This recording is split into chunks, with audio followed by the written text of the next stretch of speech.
Good evening. Welcome to this evening's lecture through the East Hampton Library. This evening we have Ranger Savannah from the National Park Service who will be discussing the importance of bunker Menhaden to Atlantic fisheries. Um, if you're enjoying these presentations through the East Hampton Library, you could view others on our YouTube page, which is East Hampton Library.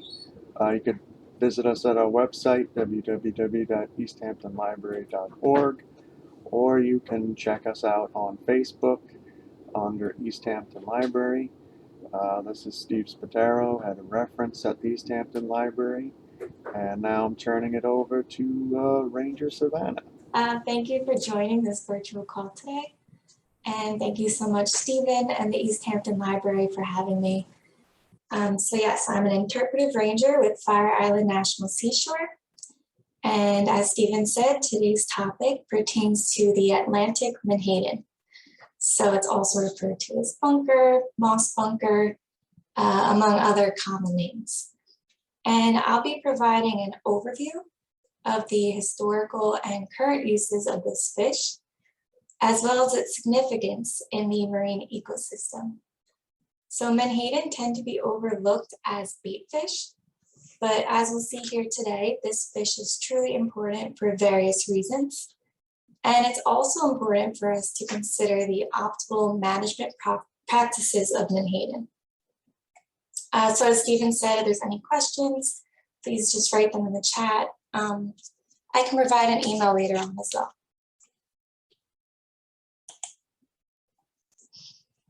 Okay, so here we have fishing wares for recreational fishing. We have corn and we have fish oil supplements. So what is the relevance here and what do they all have in common?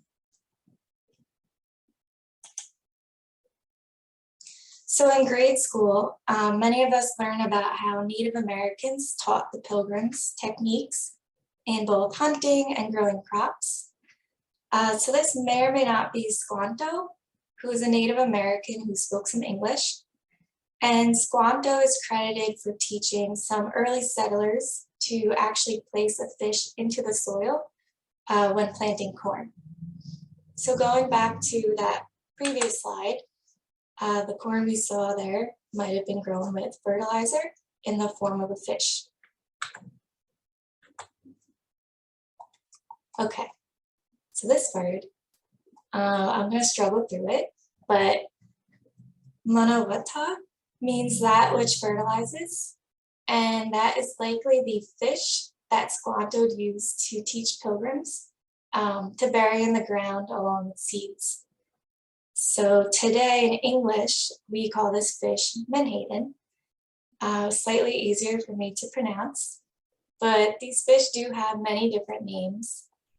So northeastern fishermen, they often refer to menhaden as bunker, and also colonists called menhaden whitefish, bony fish, moss bunker, among others.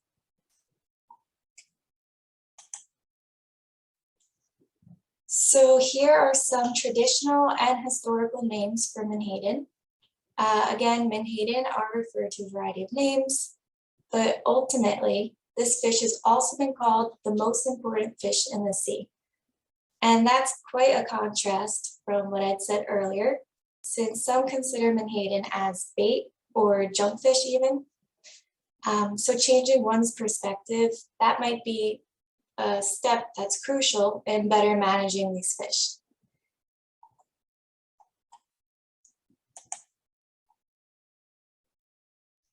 So historically, as I mentioned before, early settlers used menhaden as fertilizer for crops.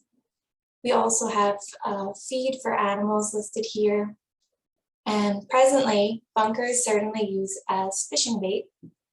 And menhaden can often be obtained with cast netting or purse seining, and then is used as bait for fishing purposes.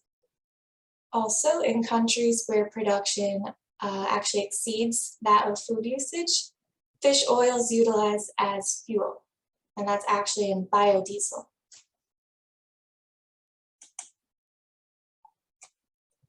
So this is a large school in Menhaden.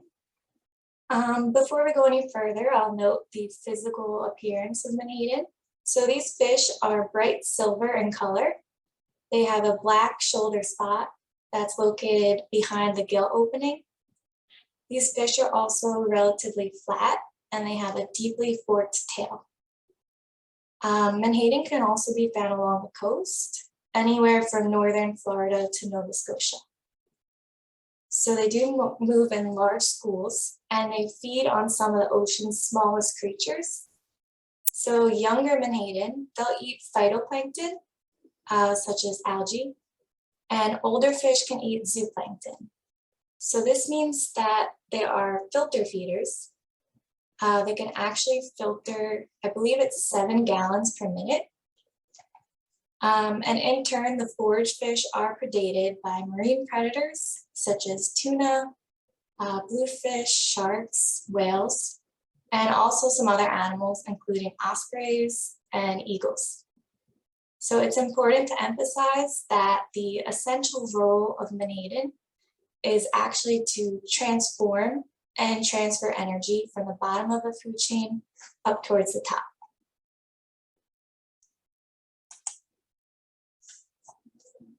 So these are 3 categories which bunker generate economical value.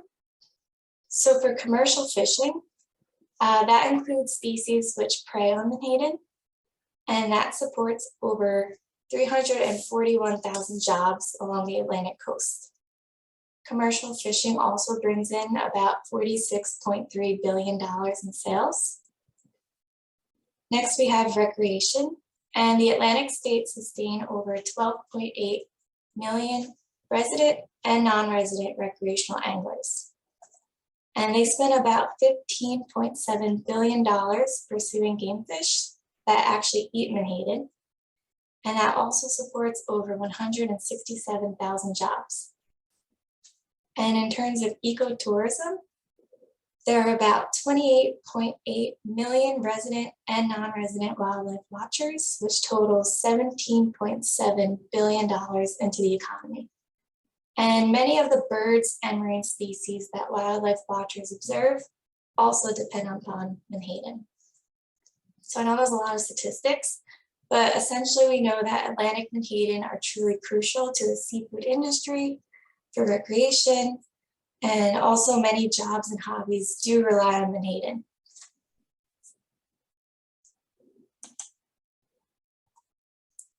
So peanut bunker. Peanut bunker are what younger Menhaden are referred to. So the Atlantic Menhaden, they spawn year-round in inshore waters off of the Atlantic coast. The eggs are actually buoyant and they hatch in the open ocean within 2 to 3 days. And larvae will then spend between 1 to 3 months in waters over the continental shelf, and they drift towards lower salinity sheltered estuaries via ocean currents. And younger bunker will stay there for about a year as they develop in these estuaries until they return to the open ocean. Sexual maturity is usually reached around the end of the 2nd year, and from there they'll reproduce until death. So the life expectancy of Menhaden is about 10 to 12 years. And as you can see here, the comparison in size for a peanut bunker, so that's at the top there.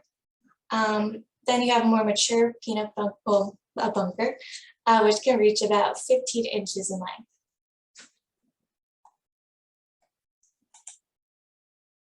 So today, many sources claim that Menhaden are inedible, especially since this fish can be small, oily, and bony.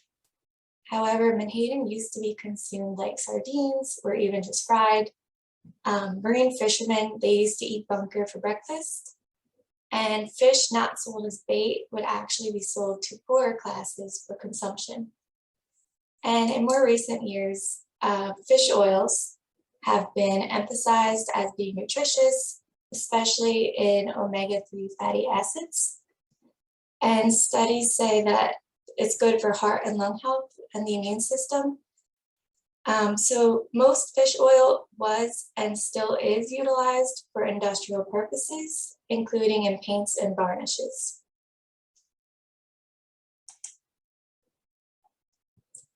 So Atlantic menhaden were harvested by fishermen in the earlier years of the US.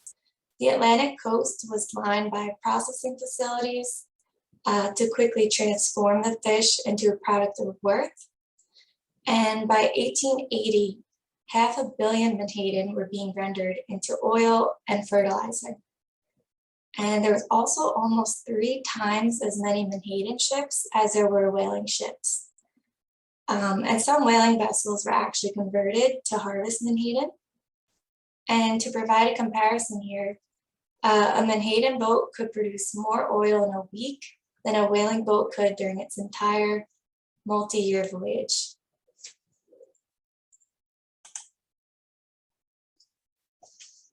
So we had 3 processing plants for menhaden, and according to the 1883 bicentennial of Suffolk County, there were 3 on the Great South Beach, which was just Fire Island. So we had the South Bay Oil Works, Smith and Yarrington. So that's where the tennis courts are now in Kismet. And lastly, we have Comstock Brothers, which was located between Seaview and Ocean Bay Park.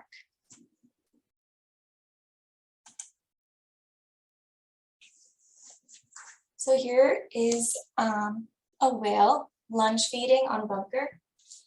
So we now view bunker as a significant food source for many species of fish. And lunge feeding, so this is a humpback whale probably lunge feeding on bunker. Lunge feeding is a behavior where a whale consumes a large quantity of prey and water as they lunge out of the water. And there's a closed mouth filtration happening. So it enables water to then be released.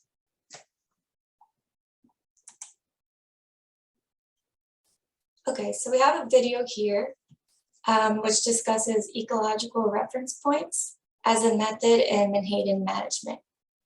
So I'll play this now and hopefully this will work.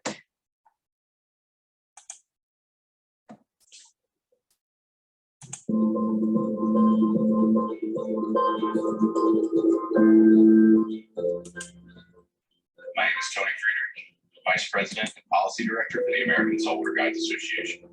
All the individuals you're about to meet come from very different backgrounds, yet our commitment to advancing the big picture ecosystem-based management brings us together today in support of menhaden.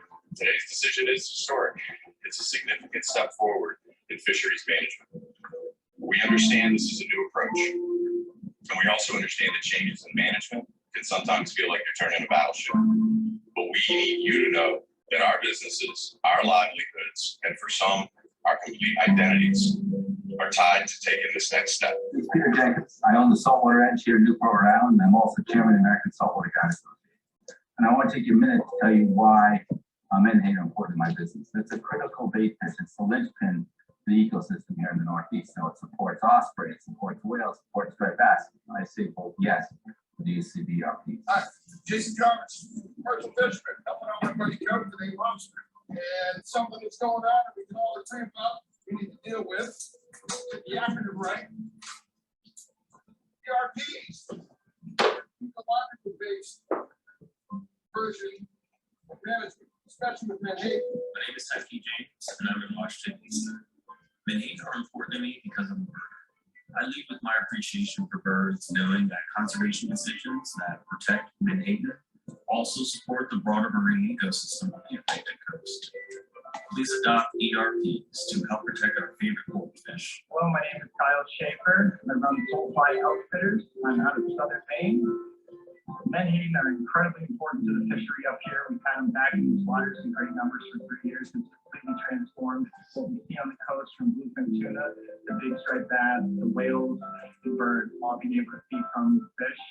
ASMFC, please adopt ERP to help manage our favorite bait fish, one of the most important fish in the ocean. Hi, my name is Chef Terry Hampton. I work at Grand Bank, which is a restaurant on the water. Menhaden in that water makes a big difference in how we're going to make our living. Forage fish are super important to the predators, some of which we serve, all of which are very important to the entire ecosystem. I'm Mike Avery with the Virginia Saltwater Sport Fishing Association. Menhaden is very important to me to have healthy stocks in Menhaden here in the Chesapeake Bay. And especially, we need to move towards the ecological reference points for Menhaden. Hi, everyone. I'm Zach Clever, a naturalist from Bar Harbor, Maine, and I sincerely care about Menhaden.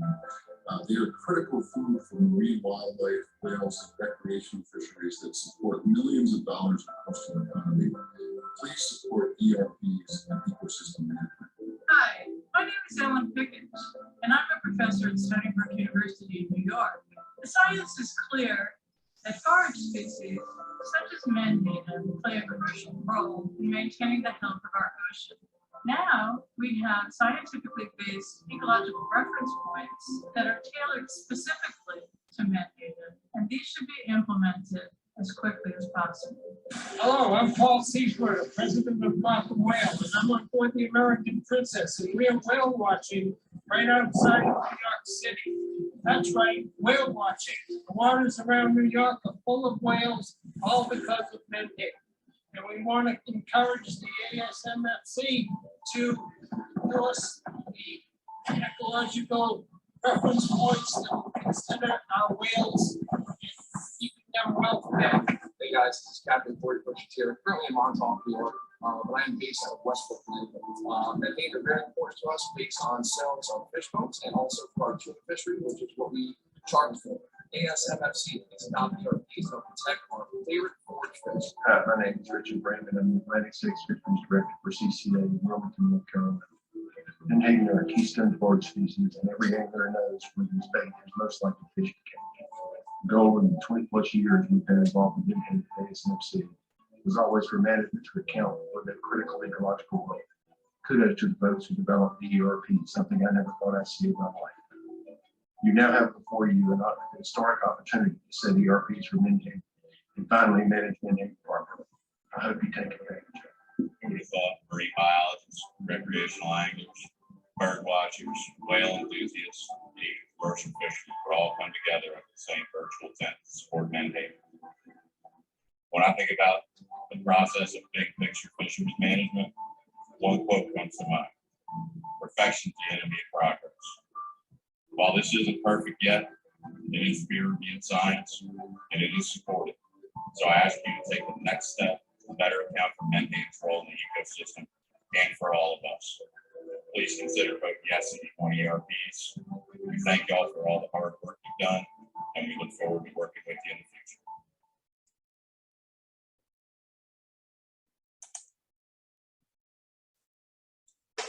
Okay, so ecological reference points are essentially biological benchmarkers utilized by fishery managers to assess relative health of a given fish population.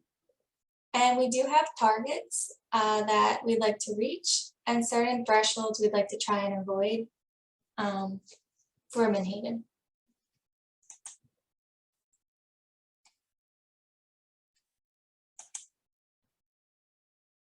So for bunker die-off, typical causes of bunker die-off include an overall lack of dissolved oxygen in the water or harmful algal blooms. And in November of 2019, several million bunker had died in the Shinnecock Canal, and the shorelines of the canal of the bay had up to 3 feet deep of rotting carcasses. So such events tend to be single, localized mass mortality events. And usually this does occur due to too many fish swimming in a shallow region, hence depletion of oxygen from the water.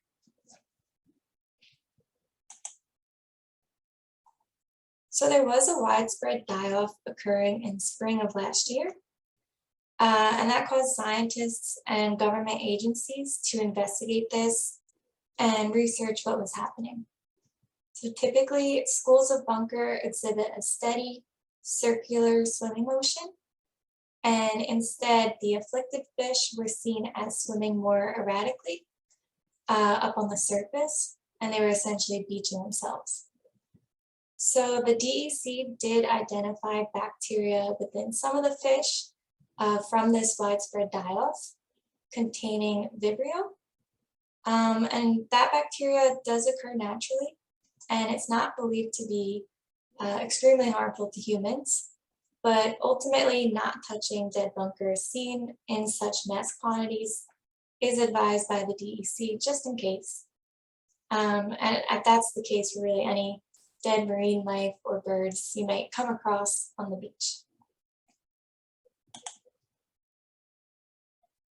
So this is the bay-wide geometric mean catch per haul of Atlantic Menhaden.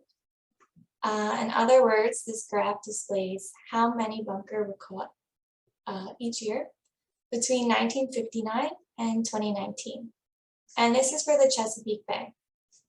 So we can see that less fish have been caught since that peak you see in the 70s. It's worth noting that in 2012, the quantity permitted to be taken was actually capped off by the Atlantic States Marine Fisheries Commission. And there's also been a report of an increase in numbers of bunkers seen, along with an increase in sightings of whales feeding on bunker, which is good. And in addition, large die-offs can also indicate more fish present.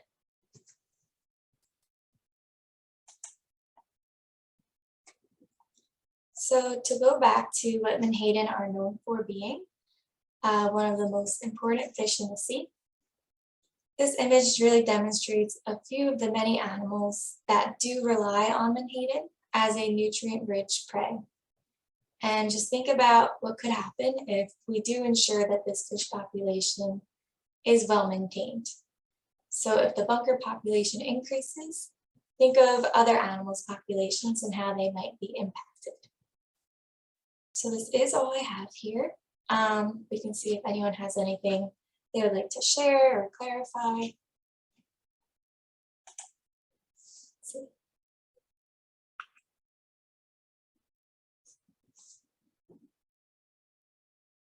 Well, thank you very much, Savannah, and I'd like to thank everyone for zooming in this evening to this presentation through the East Hampton Library. And we wish everybody a great evening and week ahead and coming weekend. And we'll see you again on the next lecture. Thank you.